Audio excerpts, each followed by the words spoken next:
Kalian tahu nggak sih, cabai itu bukan cuma bumbu dapur biasa. Di Meksiko dan India, cabai itu punya cerita unik yang bikin kita pengen tahu lebih banyak. Yuk kita bahas. Pertama-tama, di Meksiko, cabai itu udah jadi bagian dari budaya mereka sejak zaman Aztec. Mereka bahkan punya festival khusus buat cabai. Bayangkan, ada festival yang merayakan si cabai. Di sana, cabai jalapeno dan habanero jadi bintang utama. Jalapeno itu terkenal pedas, tapi habanero, wah, itu bisa bikin kalian merasakan sensasi terbakar yang luar biasa. Saking pedasnya, ada yang bilang kalau kalian bisa makan satu habanero utuh, kalian udah bisa jadi pahlawan di mata teman-teman kalian. Nah, di India, cabai juga punya peran penting. Mereka nggak cuma pakai cabai untuk masakan, tapi juga sebagai simbol keberanian. Di beberapa daerah ada tradisi unik di mana orang-orang berani makan cabai super pedas sebagai tantangan. Ada yang sampai menangis saking pedasnya, tapi tetap aja mereka bangga.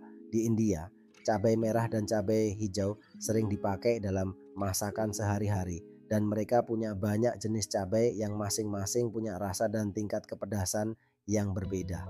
Tapi yang paling menarik, kalian tahu gak sih, cabai itu bisa bikin kita lebih bahagia. Iya, beneran.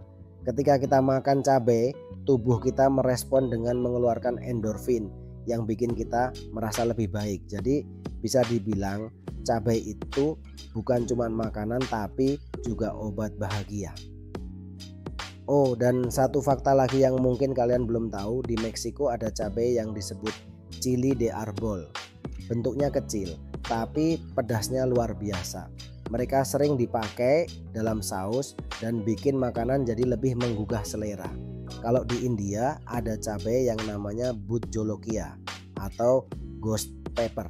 Ini salah satu cabai terpedas di dunia.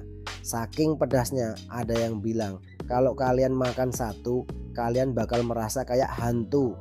Jadi cabai itu bukan sekadar bumbu, tapi juga bagian dari budaya dan tradisi yang kaya. Dari Meksiko sampai India, cabai punya cara unik untuk menghangatkan hati dan perut kita.